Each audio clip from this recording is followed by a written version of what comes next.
Good morning children. आज हम जिस बिंदु पर चर्चा करेंगे उसका नाम है सर्वनाम। अब सर्वनाम पर बात करने से पहले मैं आपको याद करा दूं, हमने पीछे विकारी शब्द पढ़े थे, वो जो हमारे 4 प्रकार के होते हैं, जिसमें हमारा विकारी शब्द हमने पढ़े थे, जिसमें हमारे ये 4 प्रकार के होते हैं: संज्ञा, सर्वनाम, विशेषण और क्रिया। ठीक है, आज हम संज्ञा हम पहले पढ़ चुके हैं, आज हम सर्वनाम विकारी शब्द पर चर्चा करेंगे। ठीक है, सर्वनाम, इसको हम यदि विच्छेद करते हैं तो इसका मीनिंग क्या होता है? विच्छेद करते हैं सर्व प्लस नाम। ठीक है, सर्व का मीनिंग हुआ सबके लिए, सबके लिए नाम। ठीक है, या आप बोल सकते हैं सबका नाम। ठीक है, आप सबका नाम, किनका नाम, यानी कि जो हमने पीछे चैप्टर पढ़ा संज्ञा। संज्ञा में क्या है हमने पढ़ा, उसमें व्यक्ति, वस्तु, स्थान, वैभाव, ये हमने पढ़ा कि ये संसार में इसके अलावा कुछ और नहीं है। उन सब के अपने अपने नाम है, तो यानी कि उन नामों के लिए ही, सबके लिए ही यहाँ पर हमने सर्वनाम शब्द का प्रयोग करा। अब हमारे मन में प्रश्न ये उठता है कि यदि दुनिया में संज्ञा ही शब्द हमने सब व्यक्ति, वस्तु, स्थान और भाव को ही संज्ञा दे दी, उनको ही नाम दे दिए, तो सर्वनाम की आवश्यकता क्यों पड़ी? तो इसके बारे में बता देती हूँ कि सर्वनाम की आवश्यकता हिंदी में क्यों पड़ी। क्योंकि जैसे मैं आपको एक उदाहरण देती हूँ कि जैसे यहाँ पर मोहन ईमानदार है। ठीक है, मोहन ईमानदार है। अब यहाँ पर फिर मैंने लिखा मोहन दयालु है, मोहन सच्चा इंसान है, मोहन अच्छा वक्ता है ना। तो ये क्या हुआ कि यहाँ पर मोहन शब्द तो संज्ञा है, लेकिन क्या है कि बार बार मोहन शब्द का प्रयोग करने से जो मोहन शब्द, संज्ञा शब्द की जो विशेषताएं हैं, वो उसका प्रभाव कम हो गया। यानी कि क्या हो जाता है कि यदि हम बार बार मोहन शब्द का उच्चारण करते हैं तो सेंटेंस में दोहरान हो जाता है, जिसकी वजह से क्या होता है कि जो मोहन की विशेषताएं हैं कि वो ईमानदार है, वो दयालु है, तो वहां पर उसका प्रभाव कम हो जाता है। तो इसलिए हिंदी में क्या हुआ कि यहाँ पर सर्वनाम शब्दों की आवश्यकता पड़ी कि हम बार बार मोहन को ना लिखकर, बार बार संज्ञा शब्द को ना लिखकर, हम उनके स्थान पर सर्वनाम शब्दों का प्रयोग करें।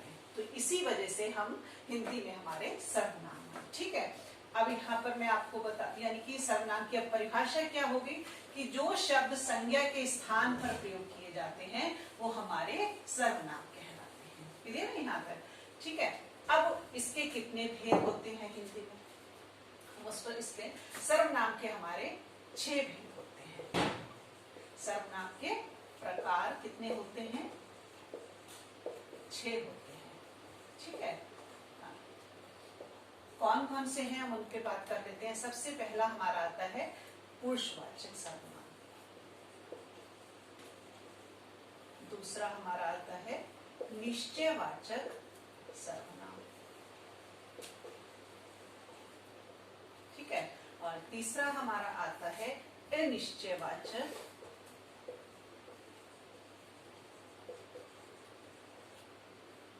सर्वनाम, और फोर्थ हमारा आता है संबंधवाचक सर्वनाम। ठीक है, और फिफ्थ हमारा आता है प्रश्नवाचक सर्वनाम, और 6 होता है हमारा निजवाचक सर्वनाम। ठीक है, यानी कि सर्वनाम के हमारे हिंदी व्याकरण में कितने प्रकार हैं? 6 प्रकार हैं। पुरुषवाचक सर्वनाम, निश्चयवाचक सर्वनाम, अनिश्चयवाचक सर्वनाम, संबंधवाचक सर्वनाम, प्रश्नवाचक सर्वनाम और निजवाचक सर्वनाम। अब हम इन पर एक चर्चा कर लेते हैं। सबसे पहला हमारा आएगा यहाँ पर पुरुषवाचक सर्वनाम।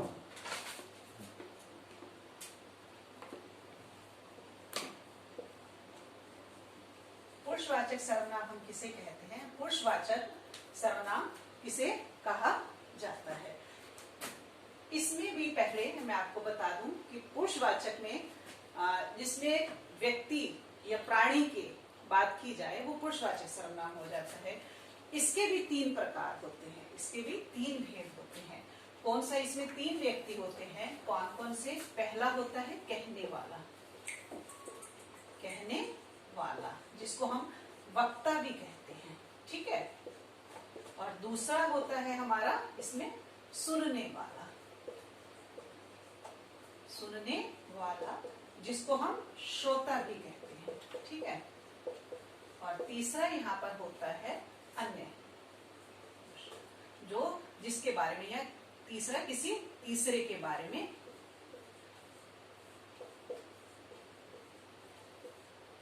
बात करते हैं। यानी कि ये हमारे पुरुषवाचक के 3 भेद होते हैं। यानी कि कहने वाला जिसको हम वक्ता कहते हैं, इसको हम बोलते हैं उत्तम पुरुष, ठीक है। क्या बोलते हैं?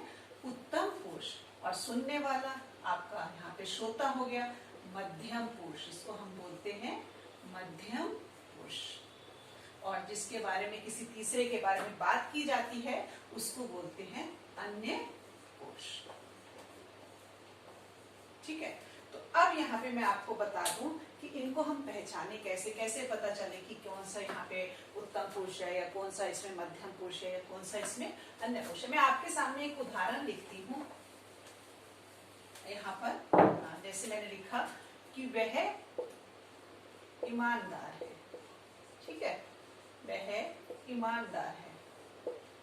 अब आपसे मैं एक प्रश्न पूछती हूँ कि इसमें कितने पुरुष हैं, ठीक है। तो आप को कैसे पता चले कि इसमें कितने पुरुष हैं? जैसे कि इसमें आपको मैं बता दूं, इसमें 3 पुरुष हैं। कैसे 3 पुरुष हैं? कि मैंने कहा, मैं बोल रही हूँ कि वह ईमानदार है, ठीक है, और आप सुन रहे हो, आप सुनने वाले हो गए। और यहाँ पर बात हम किसकी कर रहे हैं? किसी थर्ड पर्सन की बात कर रहे हैं, किसी तीसरे की बात कर रहे हैं, तो वह ईमानदार है। तो यहाँ पर हमारा क्या हो गया कि यहाँ पर 3 यहाँ पर पुरुषवाचक है, ठीक है। अब यहाँ पर मैं आपको एक एक करके बताती हूँ कि हम इन्हें पहचाने कैसे। सबसे पहला हमारा आता है उत्तम पुरुष, ठीक है। उत्तम पुरुष में हमारा यहाँ पर होता है मैं, एक वचन के लिए आता है, और हम हमारे यहाँ पर बहुवचन के लिए आता है, ठीक है। और उत्तम पुरुष में इसका आपका मध्यम पुरुष में आपका होगा मध्यम पुरुष, इसमें आपका तू, तुम, और इसमें आप शब्द यहाँ पर हम आदर सूचक के लिए, जब हम किसी के प्रति आदर प्रकट करते हैं तो वहां पर हम इसका प्रयोग करते हैं। और तीसरे में यहाँ पे क्या है? अन्य पुरुष में, अन्य पुरुष में हमारे ये 5 शब्द आएंगे। कौन कौन से? यह है, वह है, ये, वे और वो, ठीक है। अब देखिए, यह है, आप इंग्लिश में भी पढ़ते हो दिस और दैट, है ना। यह है यानी कि पास के लिए यह है, और वह है दूर के लिए हो गया एक वचन में, और ये पास में बहुवचन हो गए, और वे दूर के लिए बहुवचन हो गए। तो ये हमारा हो गया अन्य पुरुष।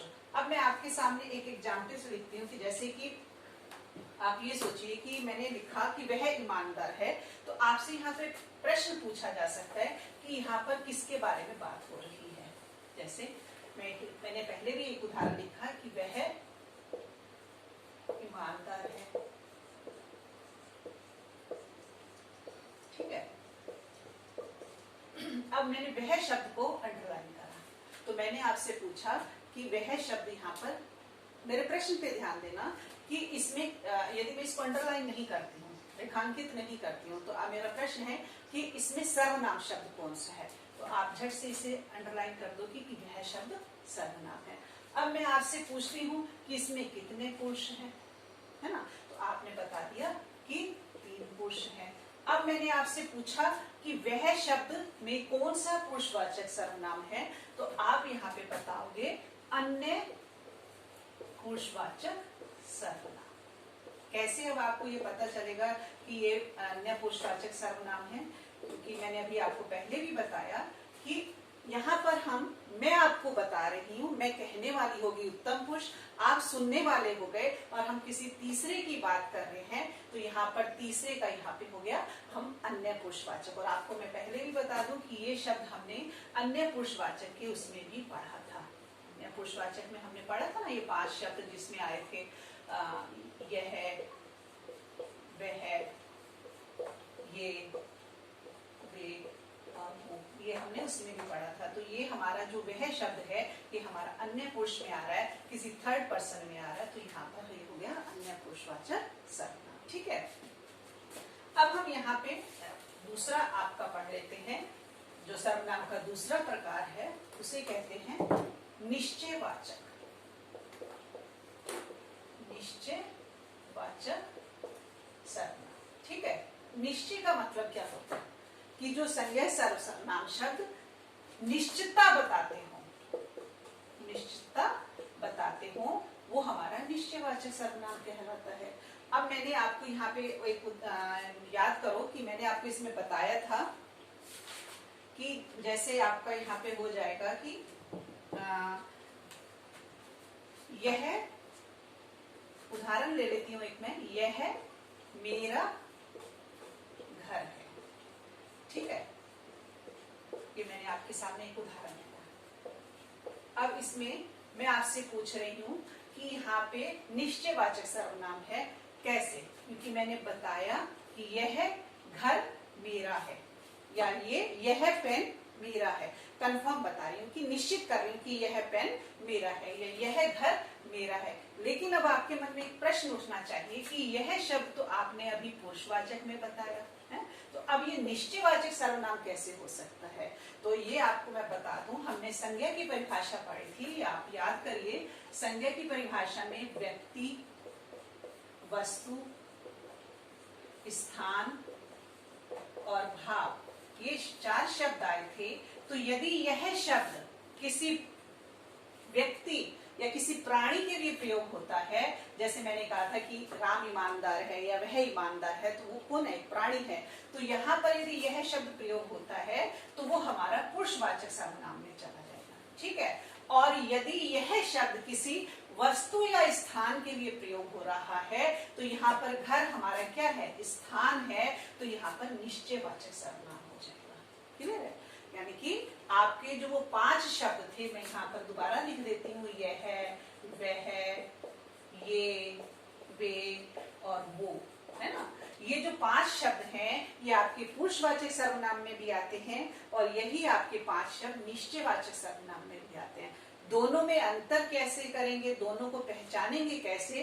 तो वो जो हमारी संज्ञा की परिभाषा, क्योंकि संज्ञा की परिभाषा में हमने पढ़ा था कि व्यक्ति, वस्तु, स्थान और भाव, तो और सर्वनाम की परिभाषा क्या है कि जो संज्ञा के स्थान पर बोले जाए। तो यानी कि यहाँ पर व्यक्ति की बात हो रही है तो वहां पर पुरुषवाचक सर्वनाम आ जाएगा। ठीक है, और यदि वस्तु और स्थान की बात हो रही है तो वहां पर हमारा निश्चयवाचक सर्वनाम। ठीक है, अब आपको ये क्लियर हो गया कि यदि आपके सामने ये रख दिया जाएगा तो आप अच्छे से पहचान लोगे कि यहाँ पर घर क्या है। जैसे मैंने कहा कि यह मेरी पुस्तक है, यह पुस्तक है ना।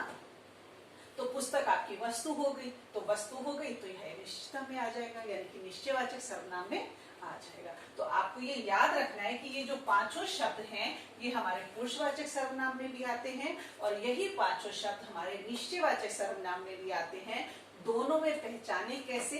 वो संज्ञा की परिभाषा के द्वारा हम पहचान सकते हैं कि यदि व्यक्ति है तो पुरुषवाचक, वस्तु और स्थान है तो निश्चयवाचक। ठीक है, अब हम इसके तीसरे प्रकार पर चलते हैं। इसका सर्वनाम का तीसरा प्रकार है हमारा तीसरा हमारा इसका प्रकार है अनिश्चयवाचक।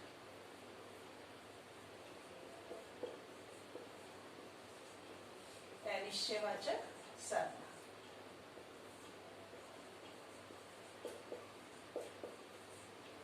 यानी देखो यहाँ पे उपसर्ग लग गया, तो यानी कि यहाँ पर क्या है? जो निश्चितता ना बताते हो। अभी पीछे हमने पढ़ा था निश्चय वाले, जिसमें कंफर्म हो चीजें और जिसमें कंफर्म ना हो, निश्चित ना हो, वो हमारा अनिश्चयवाचक सर्वनाम कहलाता है। और इसको याद रखने के लिए आपको कोई और कुछ, ये दो शब्दों को आप याद रखोगे तो आपका ये निश्चयवाचक सर्वनाम आसानी से समझ में आ जाएगा। जैसे मैं आपको बताती हूँ कि बाहर घंटी बजी और आपकी माँ ने आपसे कहा कि बाहर देखो कोई आया है, कोई आया है। अब ये मैं आपके सामने उदाहरण रख रही हूँ कि कोई आया है। कोई आया तो है, लेकिन कौन आया है, राम आया है या श्याम आया है, सीता आई है या गीता आई है, ये हमें कंफर्म नहीं है। लेकिन दरवाजे पर कोई है, तो यानी कि कोई शब्द हमारा निश्चयवाचक सर्वनाम में आ जाए। कंफर्म नहीं है ना, कि कौन है। इतना पता है कि घंटी बजी है और घंटी बजने पर वहां पर कोई है। अब कौन है उसमें, ये हमें पता नहीं है, तो निश्चित नहीं है, तो ये हमारा अनिश्चयवाचक सर्वनाम हो जाएगा। जैसे मैं एक और बता देती हूँ कि दाल में कुछ गिर गया। अब दाल में कुछ गिर गया है, ठीक है, तो यहाँ पर ये कुछ शब्द आया है ना। अब दाल में कुछ गिरा तो है, खाने में कुछ गिरा तो है, लेकिन क्या गिरा है, पत्थर गिरा है, कंकड़ गिरा है, उसमें मक्खी गिरी है, कुछ भी, यानी कि तिनका गिरा है, हमें पता नहीं है, निश्चित नहीं है, तो ये हमारा अनिश्चयवाचक सर्वनाम होगा। जैसे आपके यहाँ क्या होगा कि कोई आया है ना, और वो आपसे कुछ मांगना चाहता है, कि अब आपको ये पता नहीं है कि वो आपसे क्या मांगना चाहता है। आपसे पठन सामग्री मांगना चाहता है या आपसे पेन मांगना चाहता है, तो क्लियर नहीं है, तो निश्चित नहीं है, तो वहां हमारा हो जाएगा अनिश्चयवाचक सर्वनाम। ठीक है, उसके बाद इसका हमारा जो हमारा चौथा इसका प्रकार है सर्वनाम का प्रश्नवाचक, सॉरी, संबंध वाचक सर्वनाम। इस पर हम कल चर्चा करेंगे। कि आज की कक्षा में सिर्फ इतना ही। धन्यवाद।